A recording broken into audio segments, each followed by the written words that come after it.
Jaime María Desmayet y Charles Maurras fueron dos autores franceses ateos y positivistas que influyeron recíprocamente en las dos expresiones principales del nacionalismo y de la derecha peronista. Mayet, un antropólogo francés exiliado en nuestro país luego de la Segunda Guerra Mundial por colaboracionista, tuvo gran influencia en los sectores neonazis en tanto sostenedor de un racismo biológico. Y Maurras, por su parte, influyó en cambio en el nacionalismo católico, en especial por su aval a la Iglesia concebida como soporte esencial de la tradición nacional. Los dos son criticados en esta conferencia desde la óptica del pensador italiano Giulio Cévola, rescatándose del primero sus interesantes investigaciones arqueológicas encargadas de demostrar la presencia europea en América antes de Colón. No así, en cambio, sus audaces conclusiones fundadas en el pensamiento del conde Gobineau, según las cuales solo la raza aria era la fundadora de civilizaciones, por lo cual las grandes expresiones de tal tipo que hubo en nuestro continente, como la inca o la azteca, habrían sido al menos una de ellas como el producto de la colonización vikinga. El título de la conferencia va a ser La superación del nacionalismo de Mayet a Giulio Cévola. Bueno, las razones por las cuales pensamos hablar de este tema, justamente coincidiendo con las jornadas organizadas sobre Mayet, es porque hace poco ha salido un libro de un autor argentino muy conocido, Sebrelli, que se ha referido específicamente a nuestro centro de estudios, ¿no? Justamente nos ubica, digamos así, como una de las expresiones marginales y últimas del nacionalismo, y pone entre una gran cantidad de inexactitudes, ¿no? Entonces ese libro, evidentemente, jamás se ha preocupado de saber cómo se empiezan a ser los historianos, cuáles son nuestras fuentes doctrinarias, etcétera, etcétera, expone que nosotros nos inspiramos en el pensamiento de Jaime María Desmayet. Bueno, nosotros queremos aclarar lo siguiente: si bien hacemos una jornada de homenaje a Mayet, nosotros, como centro de estudios bolivianos, tenemos grandes diferencias doctrinarias con Desmayet. O sea, lo rescatamos principalmente a Desmayet como un investigador muy importante, que ha introducido en el mundo científico nacional e internacional con grandes investigaciones de hipótesis acerca de la presencia de europeos, templarios, vikingos, etcétera, en América, ¿no? Que es un poco lo que se desarrollaba en la jornada anterior, el licenciado ruso.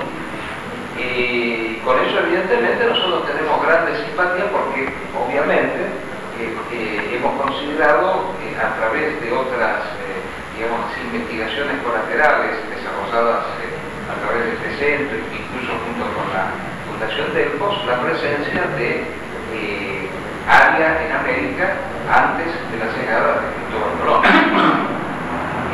Pero las fuentes doctrinarias de Jaime María Desmayet no son las fuentes, eso lo queremos dejar bien en claro. No son las fuentes de ninguna manera. Podremos concordar con algunos puntos, digamos así, circunstanciales, sus críticas al liberalismo, la que ha hecho recién Santiago Siciliano, la crítica al capitalismo, la crítica a la democracia, pero, digamos así, los fundamentos doctrinarios en los cuales se basa Mayet no son los mismos en los cuales se basa Giulio Cévola. Y aquí queremos hacer una primera general distinción, que es la siguiente. O sea, Mayet es un discípulo, ¿no? Expositor muy puntual, muy ortodoxo, de otro pensador francés que ha tenido una gran influencia en la sociedad argentina y en el primer nacionalismo que tuvo la Argentina, que es Jacques Maurras. Mayet es un morrasiano que desarrollará, podemos decir, ciertas vetas que estaban latentes en su maestro, y especialmente con su llegada a la República Argentina. Pero no es un innovador, a eso queremos llegar, es un expositor un pensamiento filosófico político que ya existía anteriormente, que es el de Charles Maurras. Y a su vez, Charles Maurras es un expositor de otra vertiente filosófica existente en Francia, que es el positivismo. Es un autor positivista, ¿no? El positivismo es una corriente filosófica que surge en Francia del siglo XIX como una reacción ante el racionalismo, el iluminismo, la enciclopedia, la ilustración, o sea, corrientes principalmente racionalistas, vinculadas con el idealismo, pero negador de la metafísica, negador de todo principio trascendente. Entonces acá ya tenemos una gran diferencia fundamental. Julius Ebel es un metafísico. El pensamiento político que desarrolla nuestro centro de estudios es un pensamiento que funda la política en una disciplina superior que es la metafísica. O sea, la metafísica es una realidad trascendente, superior al mundo del devenir, y el pensamiento que desarrolla Charles Maurras y que difunde Maillet es un pensamiento físico, principalmente. ¿Dónde está? Ahora, de todos modos, yo quiero llegar a esto que es muy importante. Curiosamente, en la República Argentina, cuando de Maillet llega a nuestro país como exiliado político, calificado con el mote de colaboracionista, ya que él había participado en la Guerra Civil Europea, conocida como Segunda Guerra Mundial, del lado de los vencidos, de los que fueron derrotados en esa guerra, calificado con el mote de colaboracionista, se encuentra en la República Argentina con un terreno que ya estaba abonado, puesto que el pensamiento de Maurras era un pensamiento que se había desarrollado en gran medida en nuestro ambiente, especialmente en el ambiente del nacionalismo católico.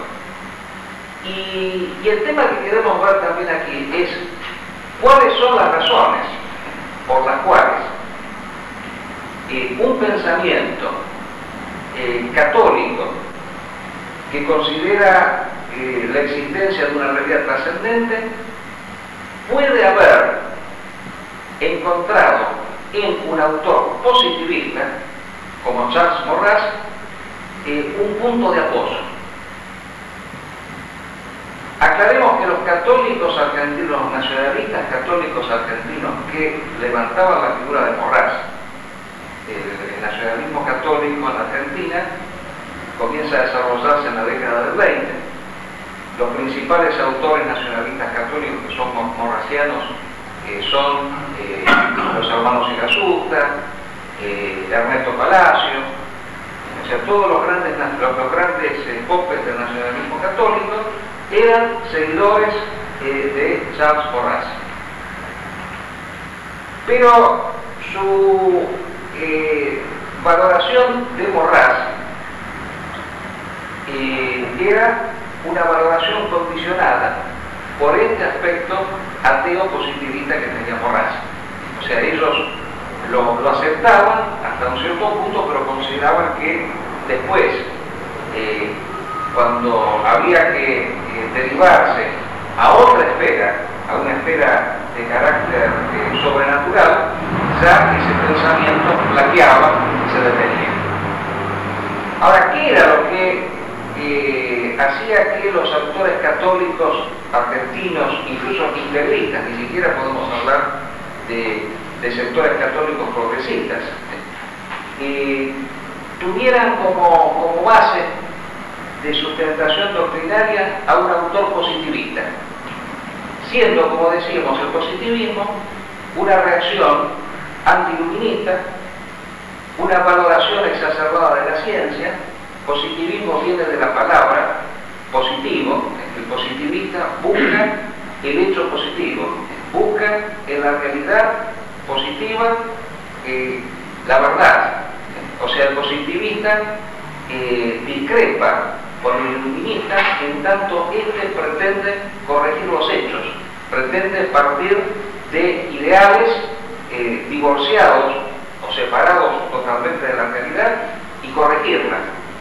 Y la visión positivista es lo contrario. Hay que observar la realidad a partir de ella, captar los principios.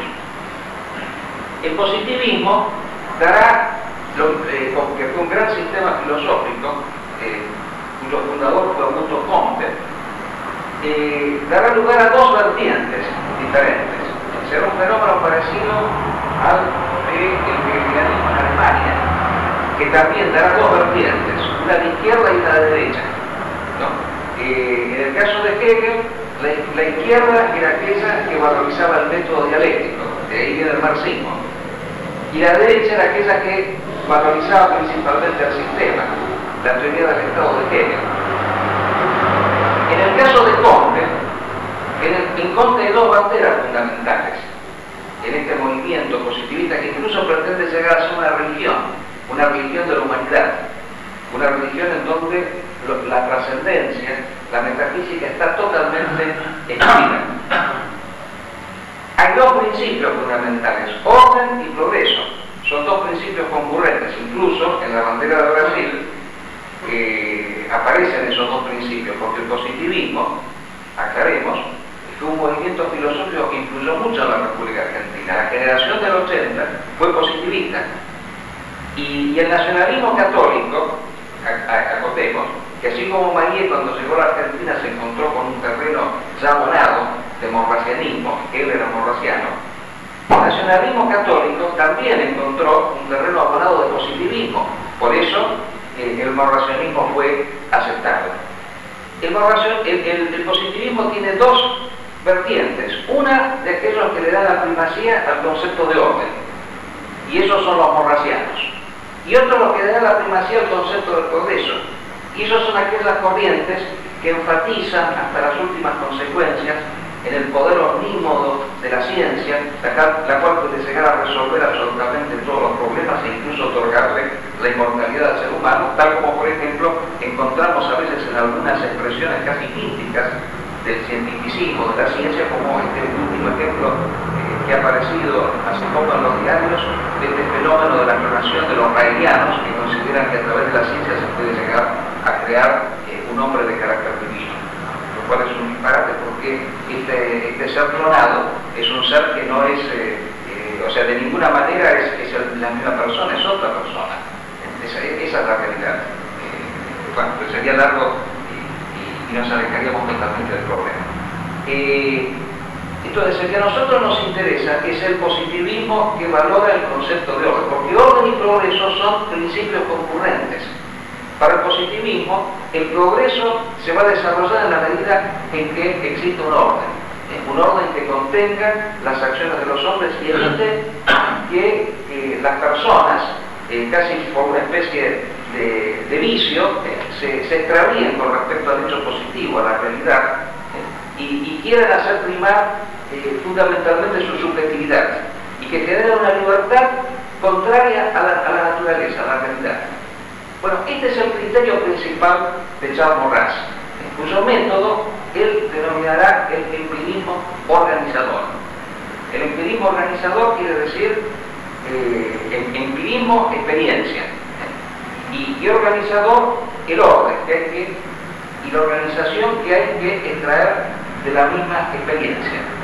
Entonces, Maurras, ¿qué era lo que discutía? Principalmente los iluministas, que eran los filósofos, los pensadores que habían influido en ese gran movimiento que fue la Revolución Francesa. Bueno, los tres grandes principios que ellos sustentaban: la igualdad, la libertad y la fraternidad. Y principalmente el principio de la igualdad. Él decía, la igualdad, ellos hablaban, los iluministas hablaban de la igualdad, y decían que la igualdad era un hecho natural. Y que la civilización, si bien era desigual, el mundo, si bien representaba una serie de desigualdades, injusticias, desigualdades en cuanto al patrimonio, desigualdades de oportunidades, o sea, todo tipo de desigualdad, eso era una injusticia. ¿Por qué?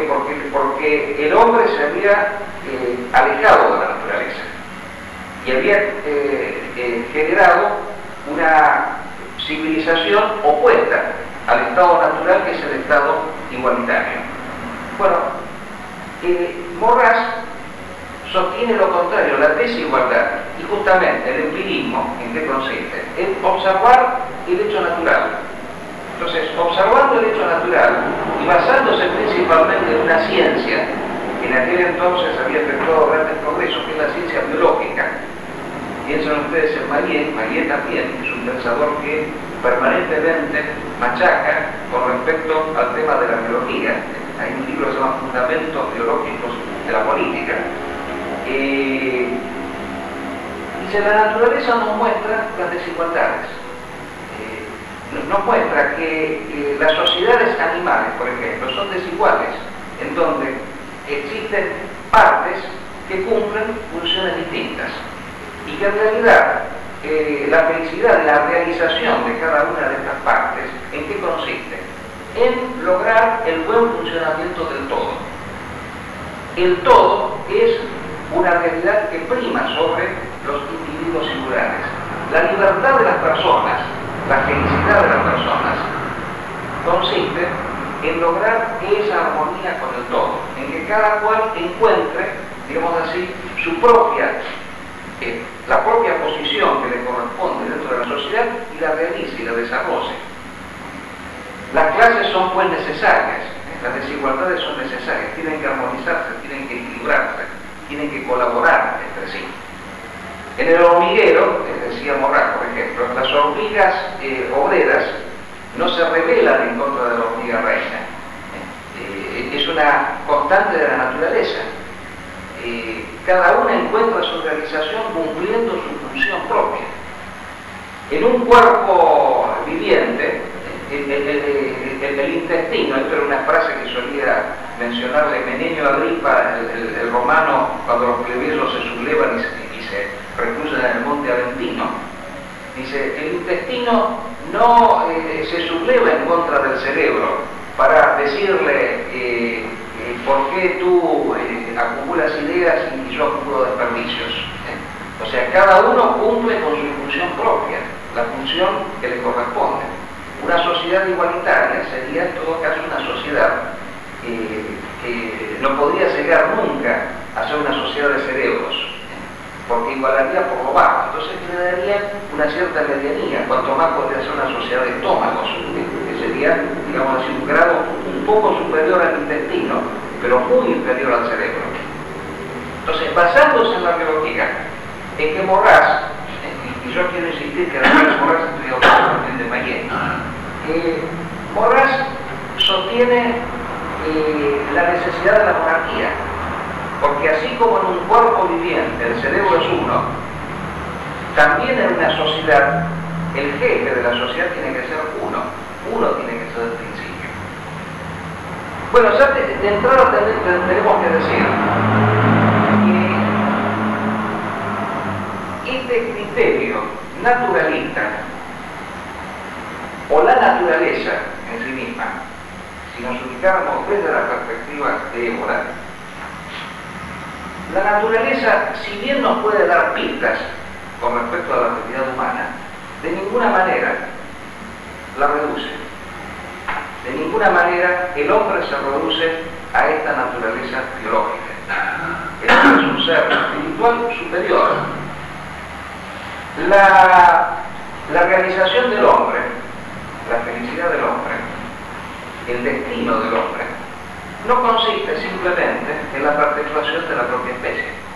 El hombre, más que individuo, componente de una especie, es persona. Y persona es una dimensión metafísica, por la cual la existencia no queda reducida exclusivamente a esta dimensión. Pensar el hombre exclusivamente en función de la especie es caer en un cierto fatalismo, que es propio también de la mentalidad moderna.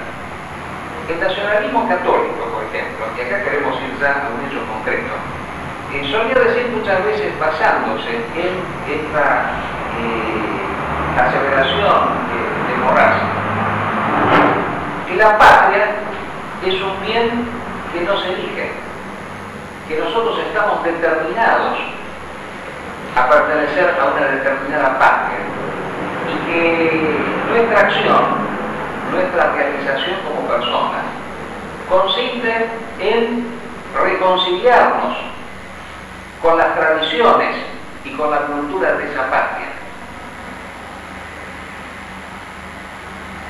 Y nosotros decimos, retomando lo que había dicho, casualmente lo mencionó, pero en otro contexto siciliano, que en realidad la patria no es un espacio geográfico y cultural, sino que la patria es principalmente la idea.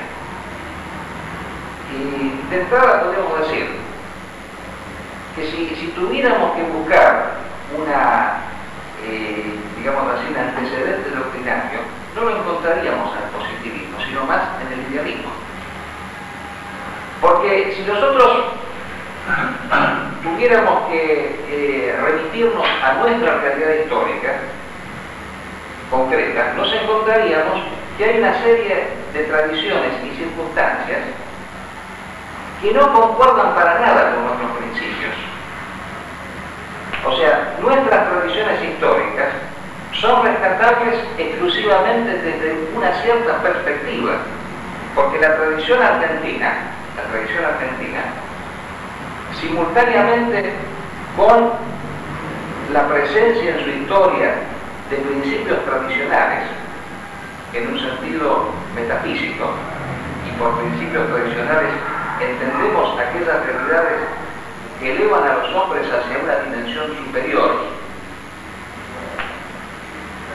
Simultáneamente a esos principios existen otros principios que por el contrario alejan al ser humano de esa dimensión superior y lo hunden en un ámbito puramente físico y material. En la historia argentina coexiste simultáneamente una tradición hispánica, católica, rosista, que se manifestara desde nuestro punto de vista en la Guerra de las Malvinas, y simultáneamente a ella existe otra tradición, que es la tradición liberal, democrática, que concluyera en los últimos gobiernos, en las últimas manifestaciones históricas, políticas que hemos tenido en la República Argentina. Y que este hecho de que debamos no estar condicionados por nuestra patria, sino por la idea que nosotros tenemos, es lo que, frente a una circunstancia concreta, podría llevarnos, por ejemplo, ahora, en estos días, se ha hablado recién del tema de la guerra de Irak, a oponernos incluso a la Argentina, como sucedió en el año 1991, cuando la Argentina se enroló con Estados Unidos en la guerra en contra de Irak. Oponernos en contra de la Argentina y ponernos del lado de Irak y del fundamentalismo, porque éramos más compatriotas y somos más compatriotas de Saddam Hussein, de Bin Laden y de todos aquellos que sostienen principios más cercanos a la tradición que de políticos como Alfonsín, Menem, de la Rúa y todos los demás que han llevado a la República Argentina al estado de marasmo en el cual se encuentra. Es decir, esta actitud nos hace recordar a la que asumió Sarmiento hace muchísimos años, hace 2 siglos, porque ahora estamos en el siglo XXI, tenemos que hablar cuando es el siglo XIX, hace 2 siglos, cuando él dijo, enfrentándose a Rosas, tenemos que dejar de ser argentinos porque en estos momentos están primando principios que no son los nuestros. Entonces, él, desde su punto de vista, tenía razón. Lo que estaba mal eran los principios que Sarmiento sostenía. Eso era lo que estaba mal. Pero no estaba mal darle la primacía a los principios por encima de la mera pertenencia geográfica, de un nacionalismo exclusivamente geográfico y cultural. O sea, hay que hacer una selección de tradiciones principalmente. O sea, no se trata simplemente de adherir a la propia tradición, sino de seleccionar la propia tradición. Y eso los liberales argentinos lo habían entendido muy bien, porque por ejemplo Esteban Echeverría en su obra El dogma socialista solía decir que en la Argentina hay dos tradiciones que se contraponen entre sí. Una es la tradición de la colonia y otra es la tradición de Mazo. Nosotros estamos con la tradición de Mazo. Entonces, la diferencia que existe aquí es que hay que hacer una selección de tradiciones. No se trata de estar condicionados, como sostiene el morracionismo, por la circunstancia histórica y cultural, sino que lo que tiene que primar es la adhesión a ciertos principios. Nosotros en algunas circunstancias hemos dicho que sin embargo el morracionismo en la Argentina podía tener un sentido. ¿Cuál era el sentido que podía tener? ¿Por qué se podía ser todavía morraciano? Porque todavía en la Argentina, durante un periodo de tiempo largo, pero que se termina con la derrota de Malvinas, existían instituciones que representaban aquellos principios tradicionales y principalmente las Fuerzas Armadas. Los principios tradicionales que se manifestaban en el hecho de considerar la primacía de la autoridad, la primacía de ciertos valores jerárquicos por encima de la democracia. Las Fuerzas Armadas, la familia, la Iglesia. En el año 1983 todo esto desaparece. Las Fuerzas Armadas dejan de ser una institución jerárquica, se democratiza la familia, la Iglesia, y entonces ya desaparecen las instituciones vivas como manifestación de una tradición superior. Y la tradición pasa a estar presente exclusivamente como idea. Y por eso decíamos que la obra de Julius Evola, Los hombres y las ruinas, era una obra muy necesaria e indicativa para las épocas actuales, porque la revolución democrática que tuvimos en el año 83 no es comparable con las otras revoluciones democráticas que hubo en la Argentina. Con la salida democrática en el 55, en el 73, antes en el 63. Acá la democracia pasó de ser una forma de gobierno a una forma de vida. O sea, el modo de vida democrático es el modo de vida que se ha impuesto totalitariamente en toda la sociedad argentina. Entonces, ya el demorracianismo es un fenómeno finiquitado, y cuando se ve y dice que el nacionalismo está terminado, nosotros lo que queremos decir es que está terminado el morracianismo, no el nacionalismo en otro sentido, porque ¿en qué sentido tenemos que reivindicar nosotros el nacionalismo? Tenemos que reivindicar el nacionalismo en la medida en que se base en ciertas tradiciones históricas que se han manifestado en la República Argentina, que reiteramos: la colonia, Rosas, la guerra de Malvinas principalmente. O sea, periodos históricos en los cuales los principios espirituales primaron por encima de los materiales. No podríamos ser nacionalistas en otro país que no hubiera tenido esa tradición histórica. No podríamos ser nacionalistas en los Estados Unidos, por ejemplo. Sería imposible. Por eso el nacionalismo para nosotros no es un fenómeno geológico natural. Ahí está nuestra gran diferencia.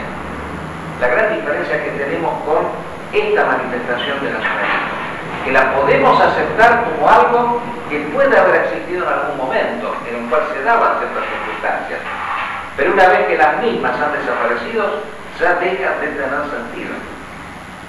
Bueno, y por último queríamos mencionar aquí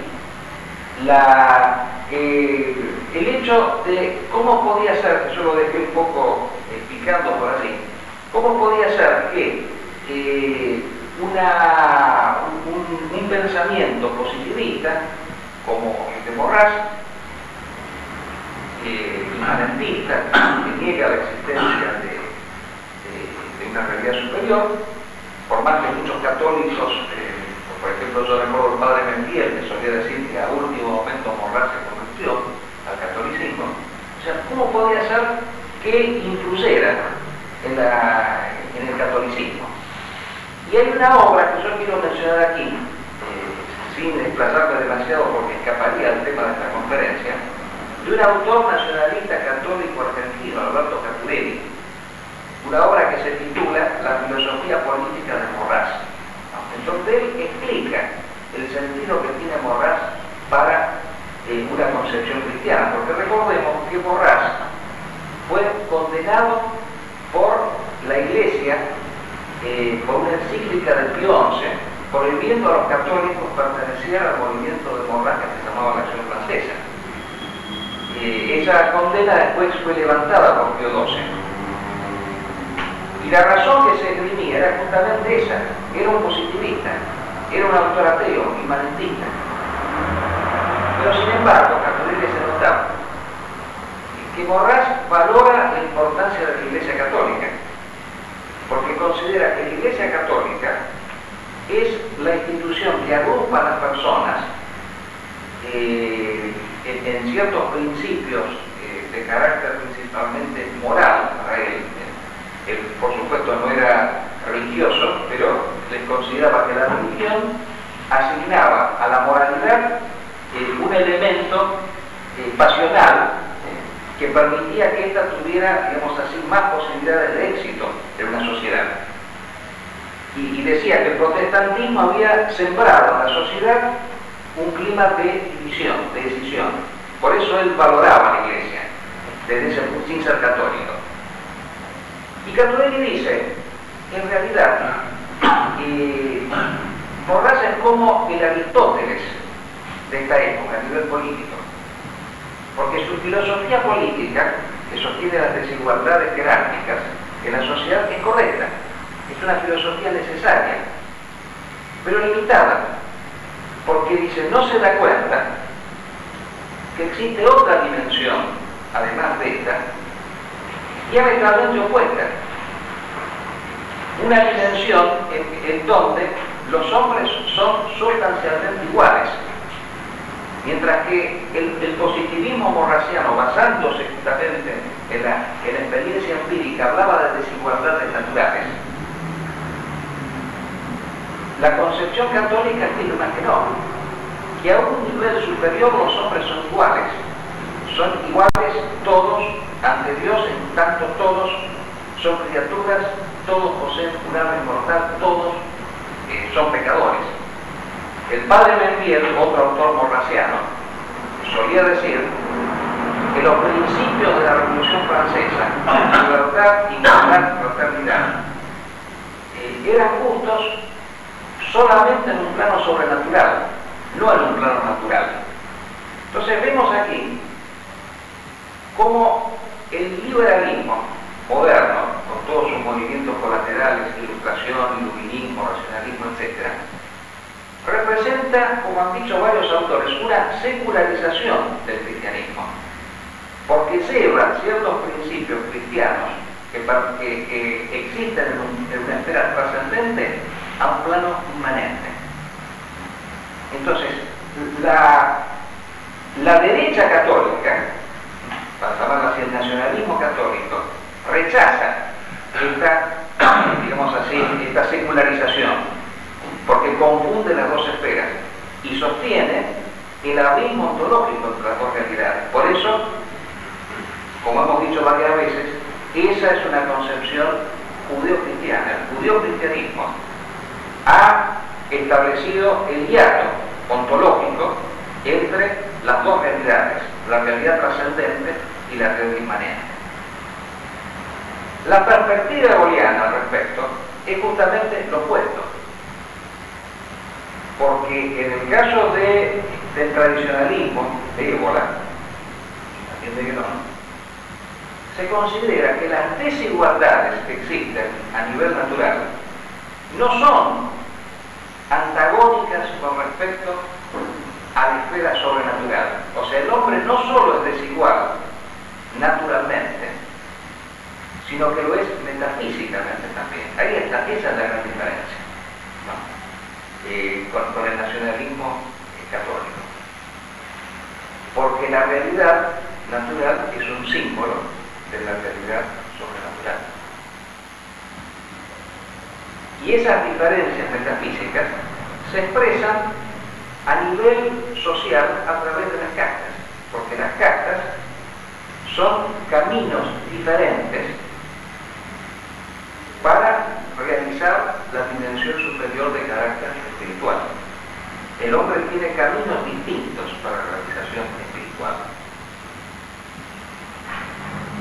Y por último, el estado comunitario de Mayet. O sea, Mayet habla de un estado que es comunitario, que es la expresión de la comunidad, que es la cúspide de la sociedad monárquica. Sí, también nosotros somos monárquicos desde ese punto de vista. Consideramos que el Estado tiene que ser uno, el jefe tiene que ser uno, pero en realidad el Estado no es la emanación de la comunidad o de la nación, sino que es un ente superior a la misma nación. Es un ente formativo de la nación. El Estado en realidad no es comunitario, sino que es supracomunitario. La función del Estado no es una función meramente social, natural, sino que es una función metafísica, trascendente. El Estado tradicionalmente era aquel organismo encargado de realizar en el hombre una dimensión superior y sagrada. No era simplemente realizar el bien común, no era simplemente satisfacer las necesidades del vientre, sino hacer del hombre una persona, es decir, un ente metafísico, superior. La inmortalidad es una realidad que se conquista a través de la lucha. Los hombres no son todos por naturaleza inmortales, no todos alcanzan la inmortalidad. La inmortalidad es un bien que se conquista a través de un combate. Por eso, la inmortalidad se conquista a través de la lucha en esta existencia. La vida es una lucha por conquistar la inmortalidad. Y finalmente, las diferencias entre Mayet y Morras, en que quedaron así un poquito en el tintero. Disculparán que algunas cosas las decimos desordenadamente. ¿En qué se distinguía Mayet de Morras? ¿Cuáles son las listas que él ha desarrollado? En primer término vamos a decir que Mayet no perteneció al mismo nucleamiento político de Morras. Si bien fue formado por Morras, él no perteneció a la acción francesa. Él cuando estaba en Francia pertenecía a un núcleo que estaba, digamos así, más radicalizado que Morras. Que justamente le criticaba a Morras las influencias clericales que él tenía, las presencias clericales eclesiásticas que él tenía. Él era más seguidor de este político francés, de los novelistas de Jacques Doriot, que fue una persona que venía del comunismo, que después evolucionó hacia el nacionalsocialismo. La presencia del socialismo en Mayet está presente, siempre. Hay una obra muy importante de él, que para mí es la mejor obra que he escrito.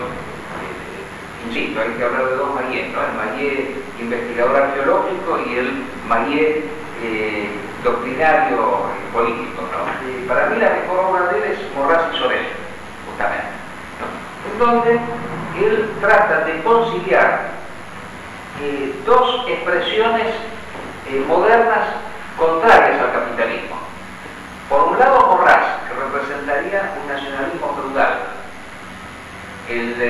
la reivindicación de las tradiciones históricas de Francia, el feudalismo, el federalismo, etc. Y por otro lado, el socialismo, como rechazo por el capitalismo. Pero él dice que estos dos fenómenos pueden tener, digamos así, limitaciones. Un morracionismo excesivamente feudal puede llevar a una actitud reaccionaria, retrógrada, de defensa de la propiedad privada, del capitalismo ultranza, con tal de que no triunfa la expresión última, más radical, que sería la expresión comunista. Y por otro lado, un socialismo, el peligro del socialismo es que se vuelva antinacional, desarrollando la lucha de clases, reivindica la figura de Sorel.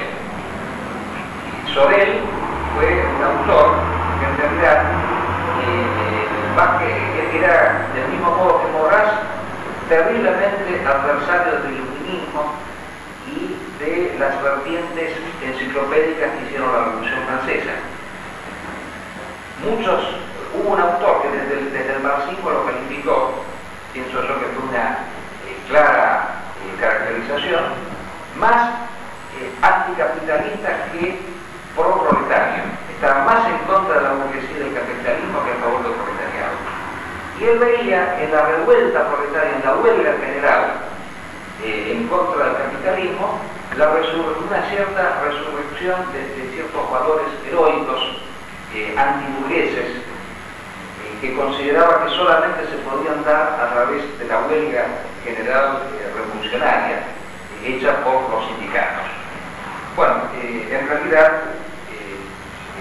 nosotros podemos decir también, siguiendo Évola, que hay dos maneras de rechazar a la burguesía, o por lo que es más o por lo que es menos que ella.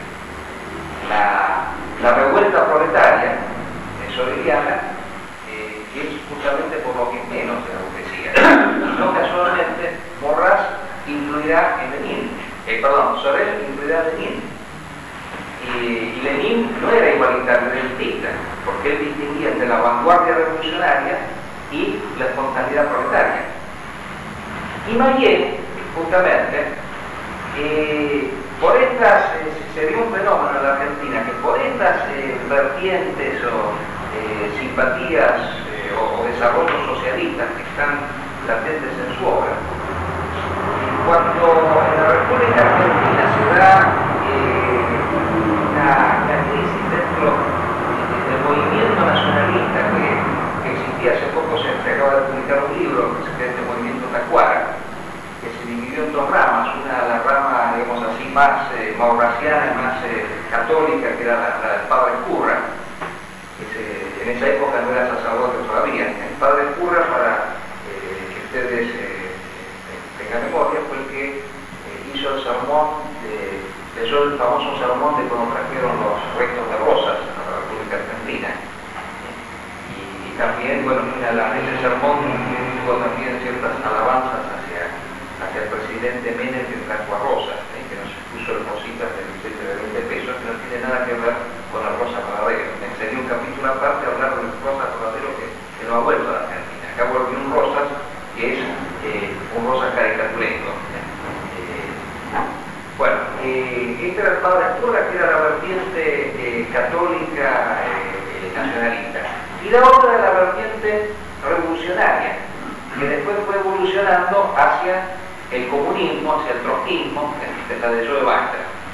Bueno, no casualmente, esta vertiente, antes de llegar a su última, digamos así, a su último destino marxista, lo tendrá Mayet como su principal exponente doctrinario. Entonces, estas son las limitaciones que nosotros hemos querido dar de Mayet, del cual, por supuesto, reconocemos una gran cantidad de valores, y contestándole al señor Sebeli, el único Mayet que nosotros hemos resaltado en las conferencias, en los escritos y todo demás ha sido el Mayet arqueólogo que habló de la presencia aria en América antes de la llegada de Colón. Del otro Mayet tenemos reservas y diferencias que hemos tratado de explicar aquí en esta conferencia. Bueno, muchísimas gracias a todos.